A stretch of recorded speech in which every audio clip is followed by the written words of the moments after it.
Hey everyone, welcome back. In this quick guide, I'll show you how to delete your Hotmail account safely.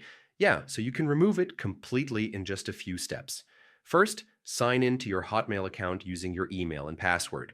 Make sure you have access because Microsoft will need to verify it, for security reasons. Once logged in, go to your account settings.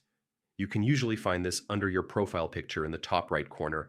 Click there and look for My Microsoft account. Next, head over to the security or privacy section. This is where Microsoft lets you manage your account access and closure. Click on security and then scroll down to more security options. Now find the option that says close your account. Microsoft will show a checklist of things to review, like unused subscriptions or saving files. Make sure you read those carefully.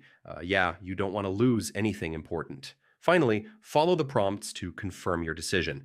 Microsoft may ask for verification through email or phone, and then your Hotmail account will be scheduled for deletion, usually after 60 days. So, you still have a grace period if you change your mind. And that's it. Your Hotmail account is now set for deletion. If you found this helpful, make sure to like the video and subscribe for more simple tutorials like this. Thanks for watching.